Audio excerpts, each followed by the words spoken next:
Hello and welcome to the Cardiac Cats YouTube channel. I'm your host, Jacob Shorba, and today we'll be embarking on our 7th mock draft for the Jacksonville Jaguars in the 2023 NFL offseason. So, with that said, let's jump right into it. So, this draft, for anyone who's watching this later on, this is being done about a week after free agency has begun. Jacksonville has still made no moves at this point for anyone externally. There has been some interest. There's been some movement. We saw it with Darius Slay just a week ago from today, which this is Wednesday. I'm recording.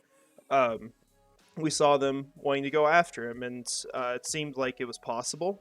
And ultimately, Darius Slay ended up surprisingly not being released after he was supposed to be, and that was the report. And so that plan kind of went up in flames, and we've seen other guys that Jacksonville's gone after just not really work out, or at least been rumored to be interested in. And so there's still the opportunity to make some moves. I think specifically in the pass rushing department, there's still some good names available you could go after. There's even trade opportunities possibly. So things to consider. But we're doing this at a time where, the teams brought back a lot of their guys from last year, and they haven't brought in anyone new. So we're going to draft based off of that a bit. There's things we're going to have to hit, unfortunately, but we're also still going to look for best value. We don't want to go reach a ton. We want to be smart about our draft selections, but we also want to have a great football team. So it's going to be hard to balance that, but we'll get into some details on that here. So as far as really what has happened, Jacksonville lost essentially one starter in free agency, which was Jawan Taylor. They also lost Arden Key, one of the big rotational guys on this team. They also lost Chris Manhertz.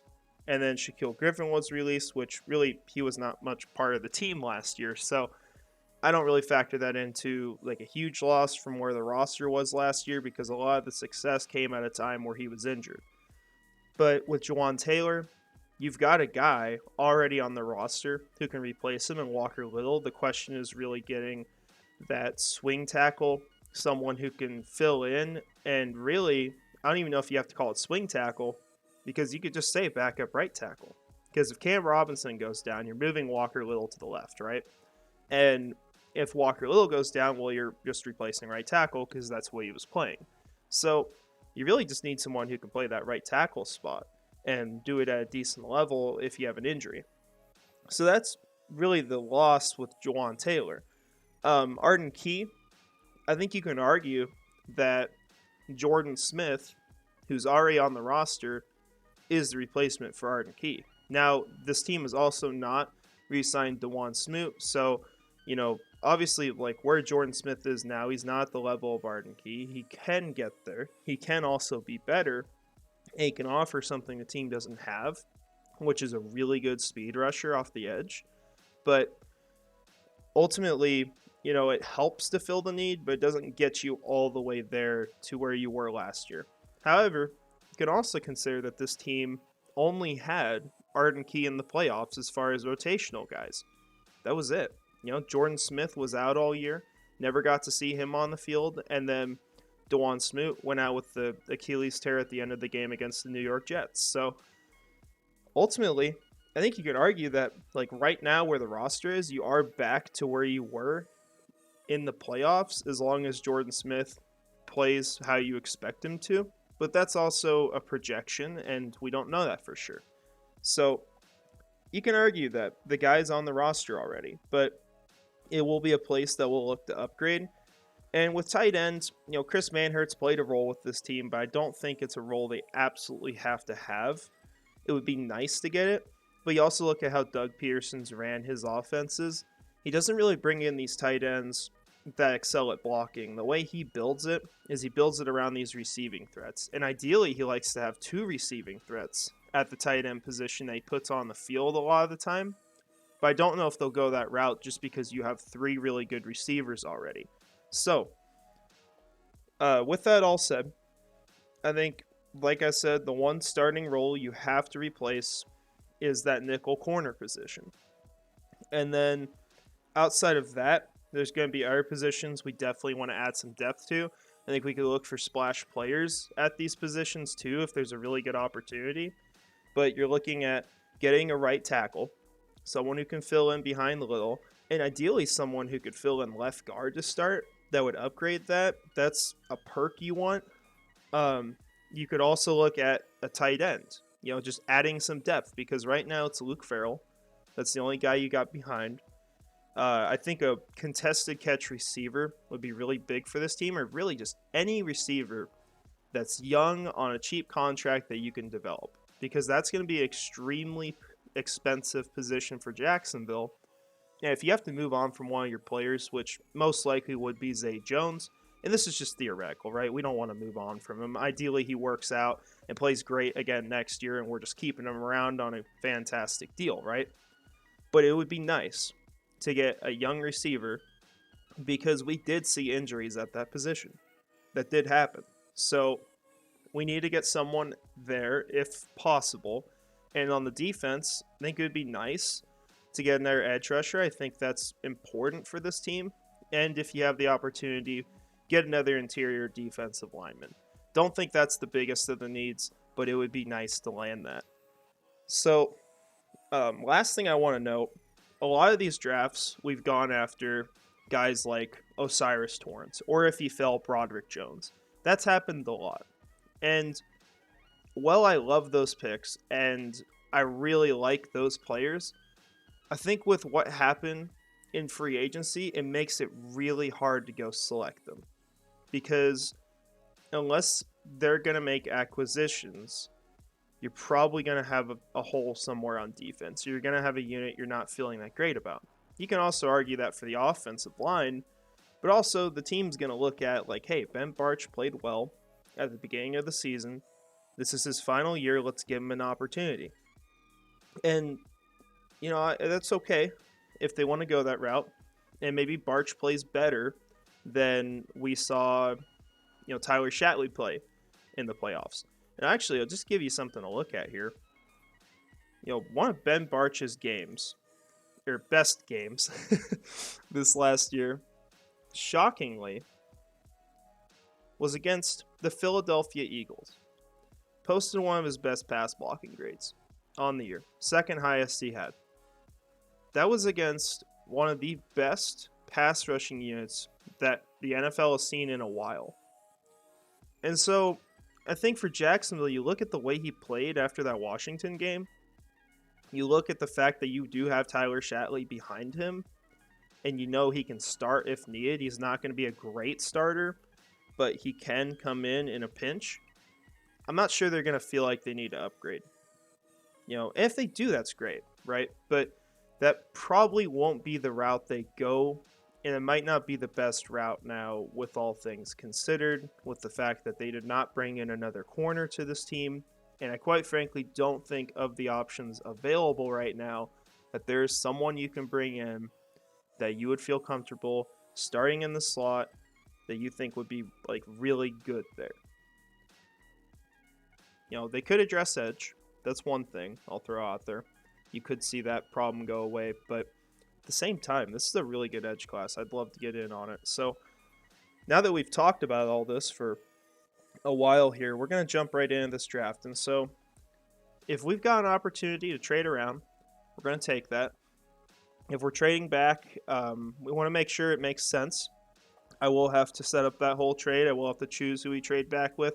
I don't want to just do it for the sake of I want to trade back, even though this team probably wouldn't want to trade up. So we got to find something realistic if we do that, and then offer fair trades.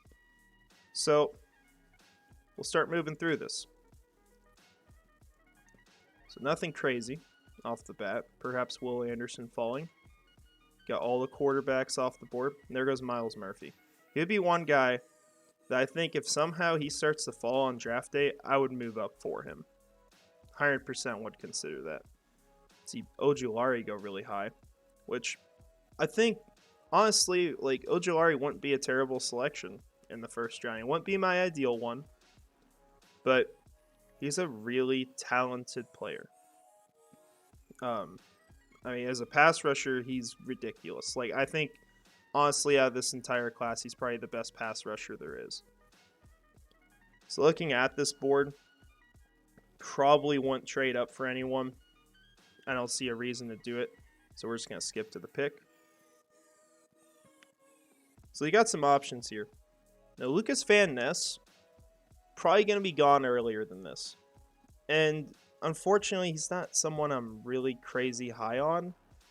I think he's going to be a solid player, but I don't know. I'm not super bought into him. We'll actually, just for the sake of talking about him, we'll look at his profile on here.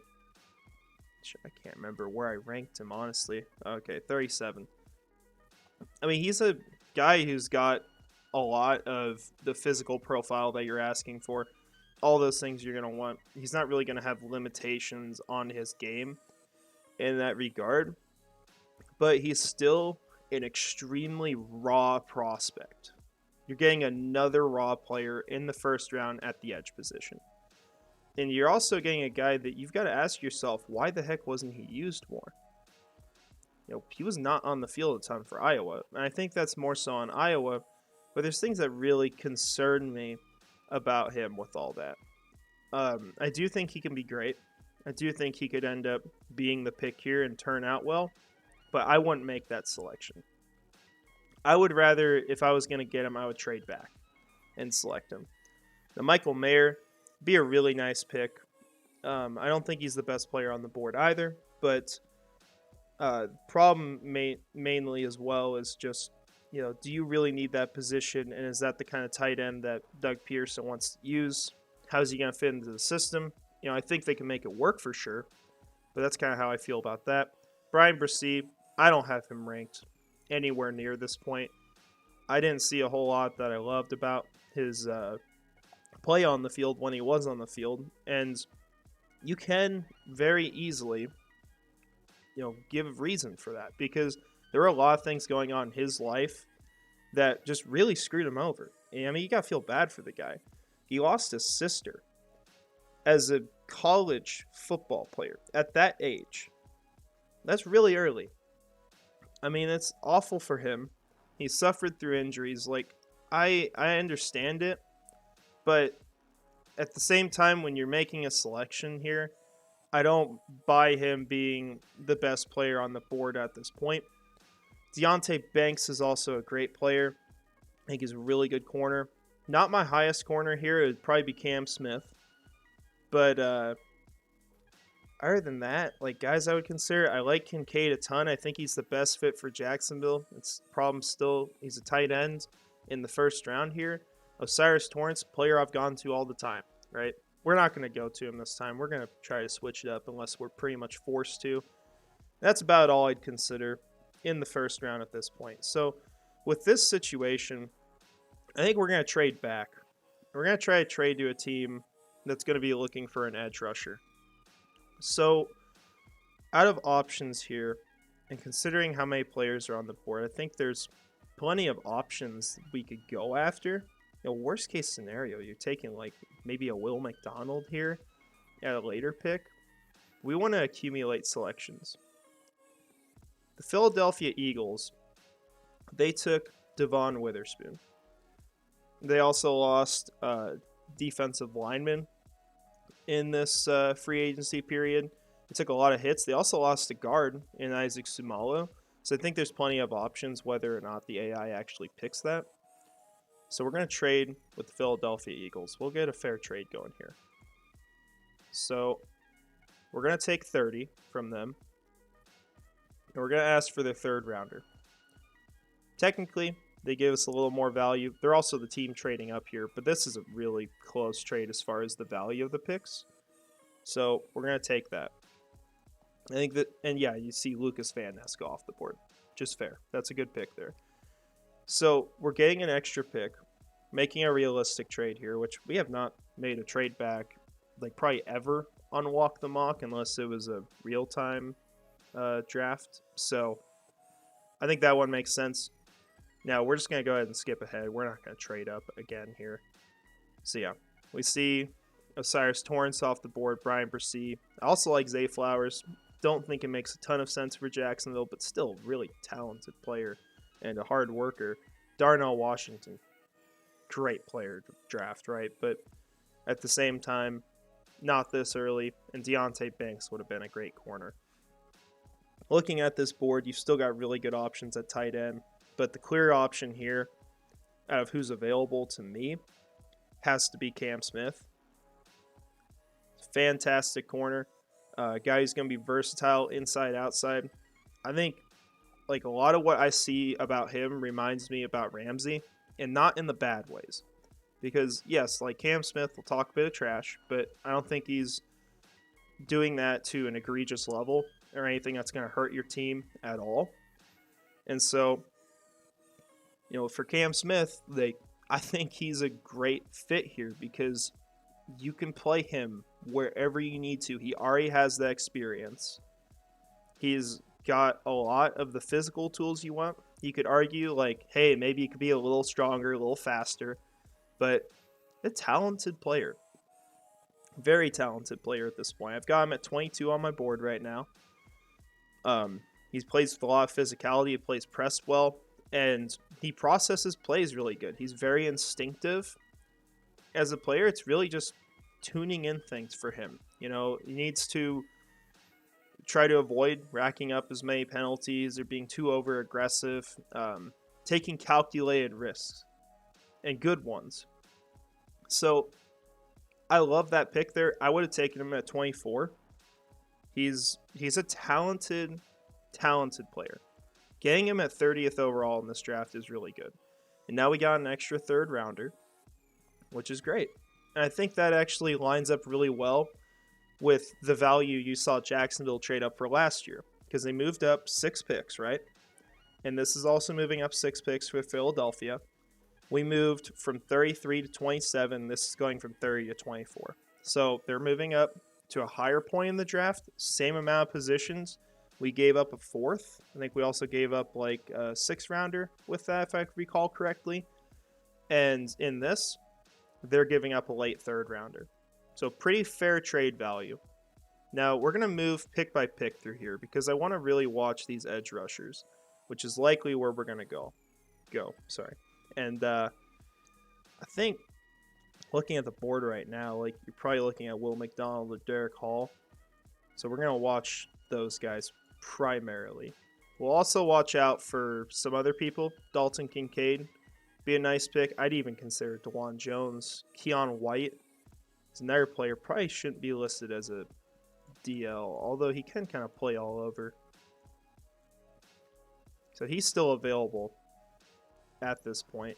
I know he's also a guy that's been linked to Jacksonville a little bit here. Now, let's see where I got him ranked. I think Will McDonald, yeah, he's higher for me than where Keon White is. Derek Hall is also higher. I think with having this many people on the board, you're probably just waiting until you select and just getting whoever's left. Oh, there goes Keon White. But if we got one guy left, we'll probably make a trade up. So, still good at this point. Will McDonald's off the board. So, you've also got Tilly Tuipulotu. Hopefully I said that right. Another player I really like. I don't think he's like a super high ceiling guy, but just a solid contributor. At this point, I think... Oh, man, you got Zach Harrison there, too. Let's just move to the pick. All right. So it's a hard choice here. I'm not huge on Onidike Uzama. Tuipulotu's a really solid selection for this point. Foskey is just a little too, I guess for myself, a little too raw right now. He's still, I think, could be a very good pick, but I would be afraid of the bust potential there. I don't know if he will bust, but I wouldn't want to make a pick like that. Derek Hall, he showed off at the Auburn Pro Day. I know there were a lot of good things said about him. Tyreek Stevenson would be a guy like I would consider 100% of the time here if it wasn't for the fact that Cam Smith was already selected. But Zach Harrison, he's also just a really good edge rusher. I think I've got these guys ranked really close on here. If I recall, I got to find where they are. No, I actually haven't moved Zach Harrison up my board yet. Man, it's a hard choice for sure. Now, as far as size, comparing these guys, I've got Derek Hall a lot higher on my board. He's 6'3", 254. I think that Harrison's got him beat a little. Yeah, 6'5". So he's a taller guy. Man, it kills me. It really kills me to make this selection. I've even got Tuipulotu higher. You know, I think at this point we're just gonna go with Derek Hall. Just gonna make that selection. I really like what Derek Hall offers to the team. I think he'd be a really good rotational guy to start off, and someone who can start, you know, for the team if you need it. And you also consider the fact that you can move Trayvon Walker inside. He can really play all over. Kind of opens up the playbook for your team.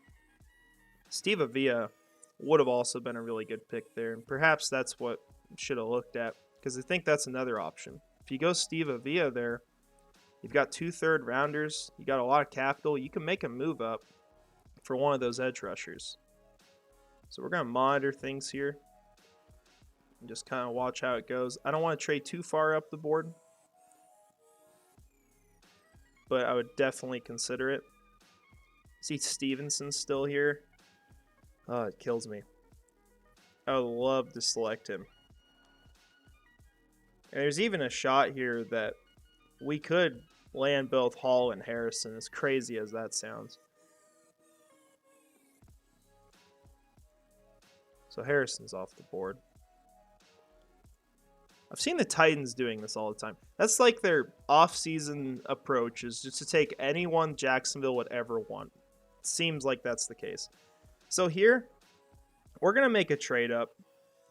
We've got a lot of capital. I don't think we want to make 10 selections here. I don't think they're all going to make the team. We can consolidate some later picks, use that to kind of help out.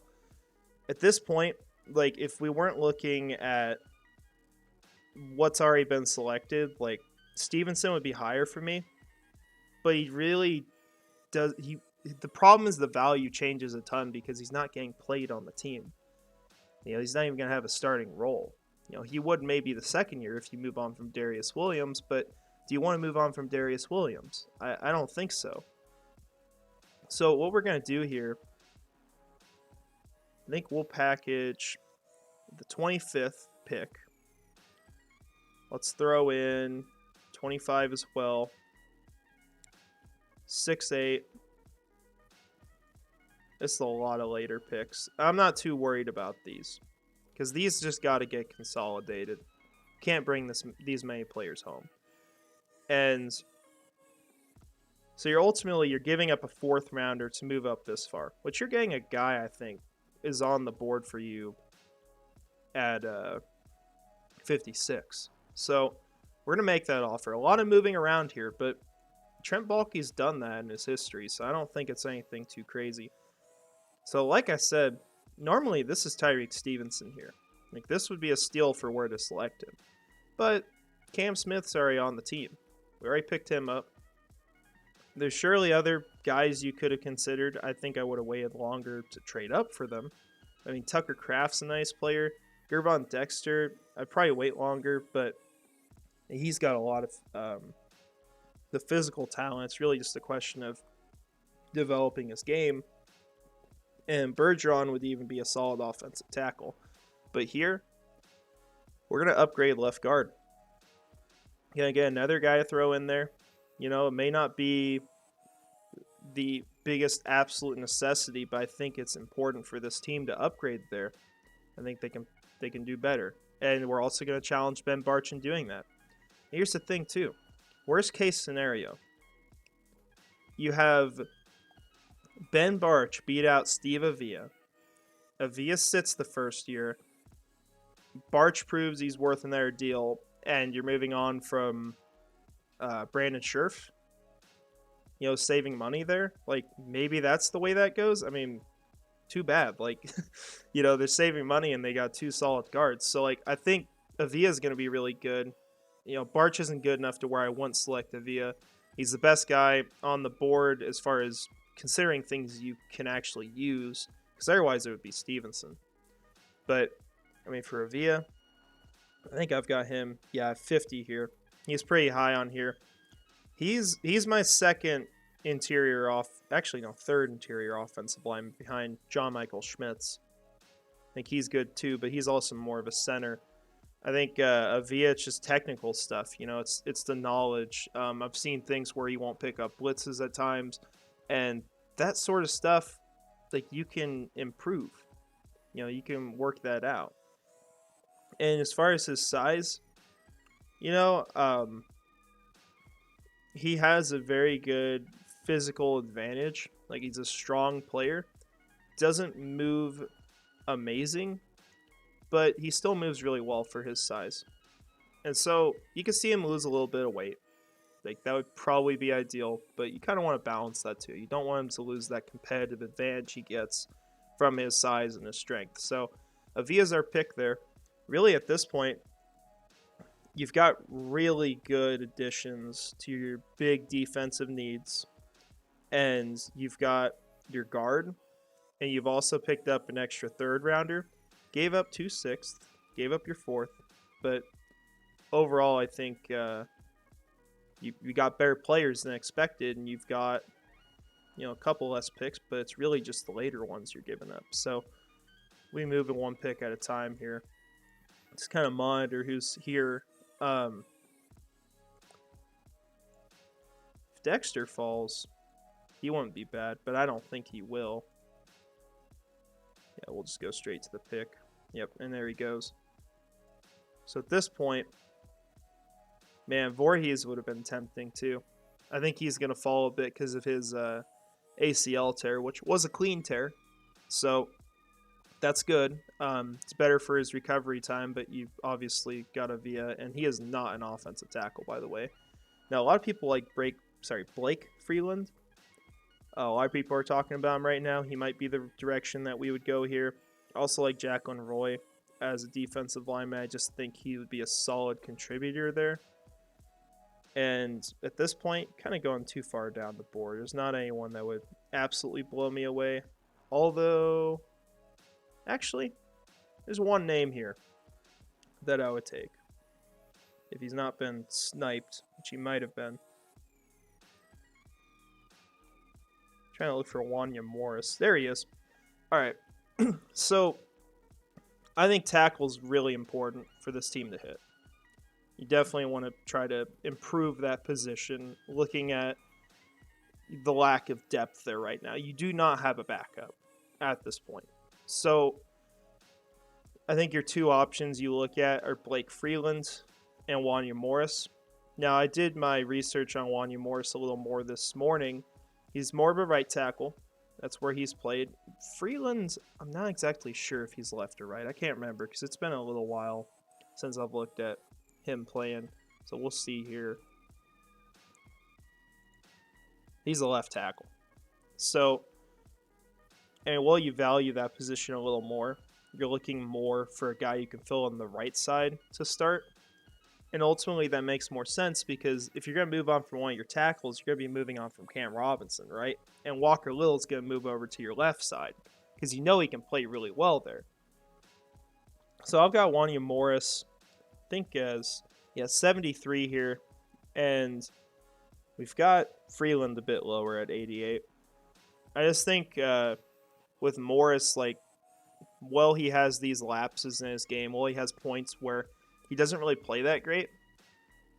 I think this is the perfect kind of guy for the Jaguars to draft as a developmental offensive tackle, a guy who's a swing tackle, because I would feel confident if you have to go start him. It might not be perfect, but hey, baptize him with fire. As long as it's not in the middle of the playoffs, you'll probably be all right. I still think the team can overcome that. The way they run their offense, they make it easier for tackles. And so it's a good situation for him. He's with a great offensive line coach. He's a guy with all the physical tools, long arms, all these things you want. He's our pick here. So, yeah, is he 129 on this board? Yes. Could we have maybe got him at like the 19th selection in the 4th round? Yeah. But we're not assuming that all these other teams are drafting off of this board. We're taking guys where they should be taken, because otherwise you're just taking advantage of a computer, and that means nothing. So, Wanya Morris is our second, 3rd round pick. Now, at this point, you've hit your offensive line really well. You've got 2 guys who I think can offer a lot in the run game, things you're missing. I think Avia, with just some development in the season, would be a really good left guard. And so I like that selection. Derek Hall, probably the best edge guy on the board. You could also argue Zach Harrison. I could have gone almost either way, but Hall's higher on my board. He's a guy that people were even talking about 24 for Jacksonville. So getting him at 25 in the 2nd round is pretty dang good value. And obviously trading back and landing Cam Smith, I like that a lot. So now that we've consolidated these picks, we're just going to skip ahead to each selection. We're not going to be trading around anymore. And you also see finally that they've updated this so we don't have to trade with the Falcons for updating the Ridley compensation. So let's see. Dontavian Wicks will be a really nice addition. I think, Moro Ajamo as well. We've got him there. You could also go running back at this point. Those would be things I would consider. Not really a tight end I would take here. Payne Durham, maybe. I would just wait though. I'd land like a, Zach Kuntz with the 6th round pick if he's on the board. So it's a question of, for me, getting Dontavian Wicks, a guy who profiles really close to Brandon Ayuk, or heck, on Michael Wilson as well. Someone who's had a ton of injury issues, but shows an immense amount of upside. Like, if he didn't have injury issues and he played, he could be a player who was in that 1st round conversation. Tons of projection in that sentence, right? But he has all those tools, and you see it flash. You saw it flash at the Senior Bowl even. Or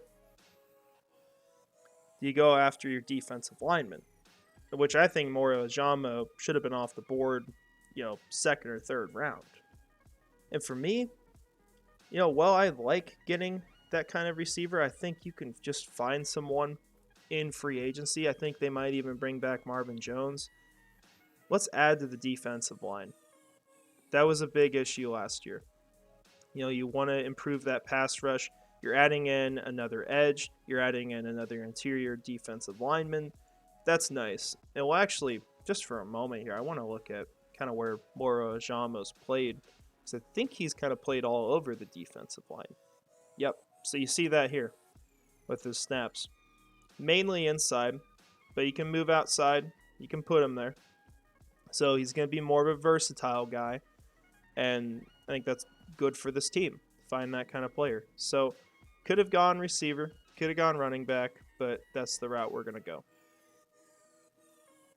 So I think you can feel really good at this point about your offensive line.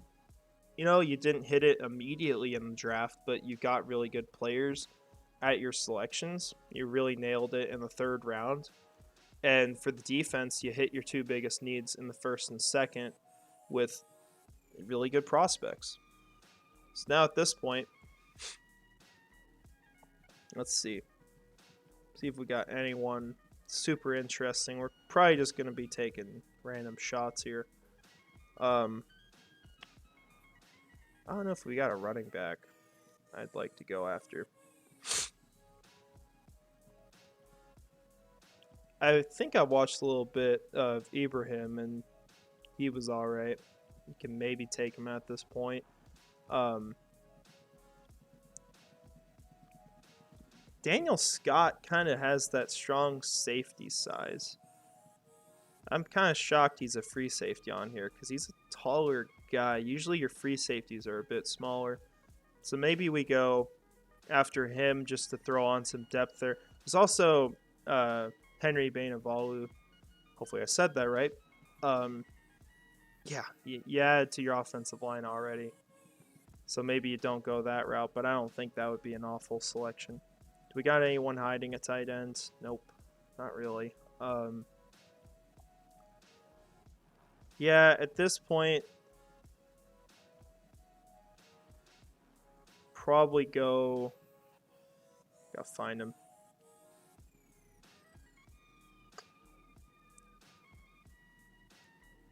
You know what? We'll go after another offensive lineman. Yes, we hit that position a lot. I get it, but I also don't see any reason not to just keep investing because there are a lot of guys you could end up moving on from the next year. Ben Barch is going to be a free agent. You're going to have Brandon Scherf in a situation where you can finally move on from him if you feel like you need to. And, at tackle, Cam Robinson's also going to be in that spot. So hitting it again, I mean, it's a 6th-round pick. Like, you try to get the best player available, and I think he's a solid player. He's someone you could have got around earlier even. Now, we'll see who's available with the final pick, and then we'll just kind of review this. Now, I was really hoping today, ideally, that we would have had, like, Miles Murphy fall down the board, because that would have been a fun way to go. Because I think if you have an edge like that fall down, that would be a really great selection in the 1st round. Then you just got to try to find a way to hit the cornerback position, which would have been perfect in this one with where Stevenson went. But we'll go with Kayvon Merriweather for the last pick. Get a strong safety on the team. Could have also gone wide receiver, but it's all right. Can get someone in the waivers or another route. They've also got Tim Jones still. I don't think he did awful at all. He was fine. So, and we're talking about as a 4th or 5th stringer, basically the backup to the outside. So, yeah, let's look at the results here. So, made a couple trades in this. We made 1 trade back and 1 trade forward. Ultimately, we acquired a 3rd rounder, late 3rd rounder that is, gave up a late 4th and 2 6th rounders, which I'm cool with that. And I think with your selections here, you landed a clear 1st round prospect.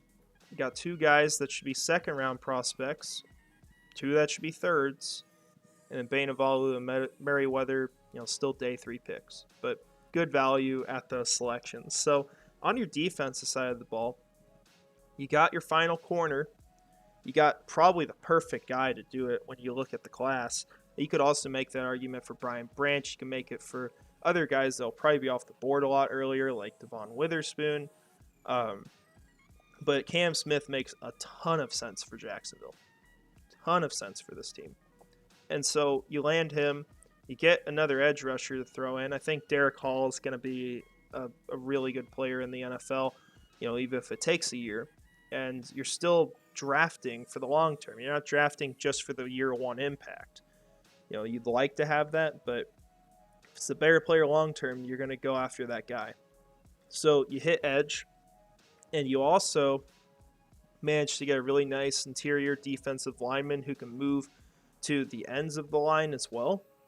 So you've got some flexibility there. Something a team's going to look for is that versatility. So you're getting that with the Jamo, and you're adding another strong safety, just throwing on a depth piece. Probably not even a guy who's going to make the roster. That's what we see with the 6th and 7th rounders quite often. So that's okay. But that's just who we're taking a shot on. And on the offensive side of the ball, you didn't hit anything except offensive line, which quite frankly, when I look at the offense, like, you could take a tight end. You could use that, right? I don't think you need a running back. Wide receiver, you could use another guy as a contested catch threat. We didn't have the opportunity here, though. So, I'm cool with it. I think hitting the offensive line is good, and you get the perfect kind of guys to do it for when you consider the value of those players. Steve Avila in the early third to mid third is great value. And you're getting someone who should be able to start at left guard, should be able to upgrade that position and help you out against these really good teams. And you want to be able to run the ball better. Like, that's important to this team because you have a great running back. There were games where they could not run the ball because the interior wasn't playing well enough. You're going to get Brandon Scherf on his second year, improving as a player. You're going to have Luke Fortner, who's improving as a second-year player in the NFL. And you've got Steve Avila, who one of his biggest strengths as a player right now is as a run. What would you call it? I don't think it's run protector, but the strength of his game is his run game, right? And so you definitely like that. Wanya Morris, he's a really good developmental tackle, very logical fit for Jacksonville. And he's going to have all the physical side of it to succeed in the NFL. Maybe there's a situation where a year or two down the road, you're looking at Walker Little on the left and Wanya Morris on the right, and you're feeling really good about that. So, definitely things to think about, and Bainivalu adds a little bit of depth to your offensive line once again, trying to get the best player on the board. So, ultimately, I like this draft. You could always get luckier. You could always have a guy fall that you can trade up for. Avila was that guy in this situation. But we're talking about first round. Like, it would be nice to land like a really great prospect. Like I said, I was kind of hoping that Miles Murphy would fall, anything like that, but it didn't happen. That's all right. And ultimately, we accumulated more picks and got a lot of really good players. So that's going to be it for this one. Appreciate you guys watching, and we'll try to have more videos out here soon. I don't know what all we'll talk about other than the draft at this point, because not a whole lot going on with free agency. Kind of know how things are going. Maybe we'll preview the division a little bit here soon, but hey, at the same time, gotta wait till the draft, right? We don't even know who's going to be playing quarterback for any of these teams. So, that said, thank you for watching us. I hope you have a great rest of your day. And finally, go Jags.